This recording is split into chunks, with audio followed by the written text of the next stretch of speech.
Jadi kalau sudah terkoneksi dengan Allah dan punya Allah, dan itu yang kurang sekarang. Kenapa dicurhatkannya di media sosial? Ditumpahkannya di podcast. Saya ingatkan ya sama teman-teman semua nih, kalau masih ingin belajar nih dengan baik, jangan mencurhatkan dan menumpahkan informasi sensitif yang penting di ranah publik yang terbuka.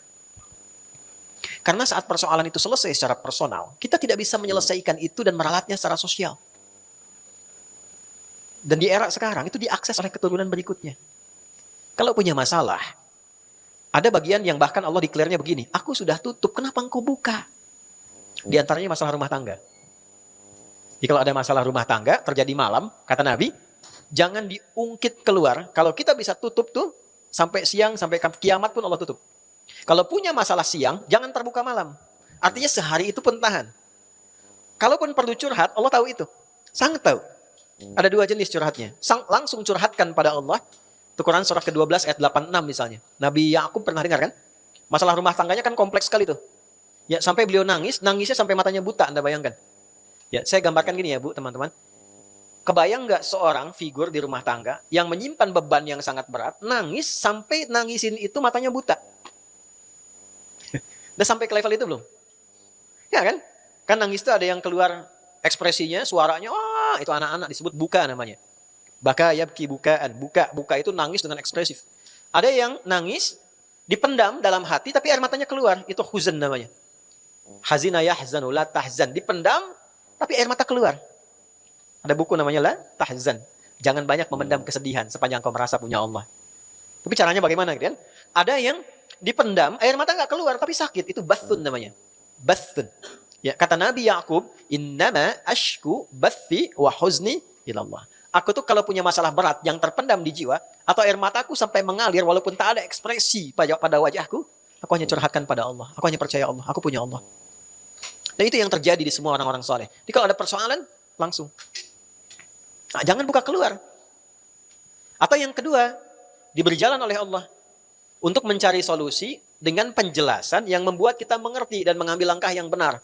Itu pun terbatas. Ada di Quran surat 4 di ayat 35. Fa in khiftum shiqaqa bainihima fab'athu hakaman min ahlihi wa hakaman min ahliha iyurida islahan yuwaffiqillahu bainahuma. Paham? Tidak.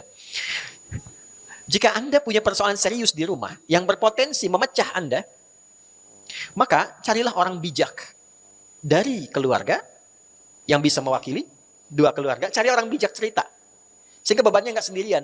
Makanya kalau nanti jadi wali nikah, itu jangan sembarangan. Karena di antara fungsinya memberi masukan saat ada persoalan. Bukan hanya mendampingi, ya jadi saksi sah nikahnya atau kemudian menikahkan. Tapi ada fungsi perlindungan di dalamnya. Yang kedua, cari sosok-sosok yang memang memberi solusi. Kiai yang saleh misalnya, ustadz yang benar, yang bisa menjaga informasi, tapi juga terukur pengetahuannya banyak dan bijak. Ada yang banyak tapi nggak bijak. Ada yang bijak tapi nggak banyak. Oh, hati-hati ya. Hati-hati ini.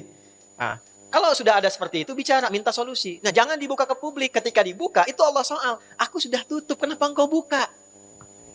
Tuh, ada di ayat 34 itu. Fasalihatu. Cuman menariknya itu pada perempuan. Penekanannya, walaupun sama-sama laki-laki juga dapat. Kan An-Nisa itu perempuan-perempuan kan? Bukan laki-laki kan? Tapi laki-laki punya kewajiban itu. Saya cari rahasianya apa? Ternyata ada dua. Satu, fitrahnya ketika perempuan menyatu dengan laki-laki sebagai suami istri, keadaan suami akan terbawa oleh istri, termasuk jabatan ataupun status sosial yang melekat pada suami. Tidak sebaliknya. Contoh, suami menjadi bupati diangkat, maka otomatis istrinya menjadi ibu bupati. Suaminya camat, istrinya ibu camat. Padahal yang camat siapa? Suami. Kalau ada ibunya istri yang jadi bupati, nggak akan ada bapak bupati. Suaminya. Demikian di militer juga. Suaminya kolonel, ibunya bisa jenderal. Balik kan? Itu sama, ya. Dapat jabatannya, pangkatnya itu akan hadir. Nah, persoalannya apa? Ketika itu melekat, apapun yang dikerjakan oleh istri, suami akan terbawa. Tidak sebaliknya. Suami punya jabatan misalnya kan, jabatan publik. Istri misalnya pamer, flexing, macam-macam dan sebagainya. Ada masalah yang jadi pekerjaan oleh istri yang terkena suami. Ikut.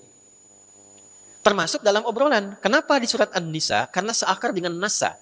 Nasa itu adalah keadaan yang kadang memiliki keinginan untuk diceritakan. Maksudnya perempuan sependiam apapun kalau ketemu teman itu suka cerita.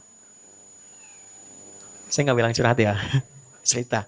Nah, yang diceritakan terkadang tidak terseleksi, yang seharusnya tidak boleh terbuka keluar. Contohnya apa? Fasalihatu qanitatun hafidhatul lil ghaibi bima hafizallah. Dia tidak seharusnya menceritakan hal sensitif di dalam rumah tangganya yang dialami dengan pasangannya yang sejatinya sudah Allah tutup. Jangan buka ke publik dulu, cari solusi. Begini solusinya. Ini terbatasnya sehingga selesai di situ. Nah, sekarang yang terjadi kadang-kadang diungkap. Medianya muncul, judulnya pengajian, tapi diskusinya panjang. Ukti itu mulainya. Apa kabar? Sehat. Anak-anak gimana? Baik. Suami gimana? Situ masalahnya ya. Nah, bikin status. Sekarang ke podcast.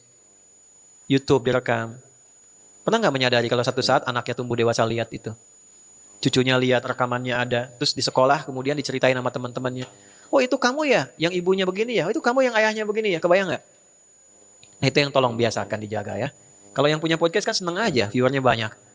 Dan sebagainya. Tapi kalau Anda misalnya, maaf, membawa suasana acara demikian, akan berbalik. Anda yang akan diuji dengan peristiwa itu. Jadi, kalau memfasilitasi hal yang terlarang kemudian hadir, satu saat Anda yang teruji dengan situasi itu. Dan tidak siap untuk menjalaninya. Itu bagian awal ya, yang mungkin penting saya tekankan. Balik lagi ke sini. Jadi kalau sudah merasa punya Allah, terhubung, itu kemudahan yang kita dapatkan.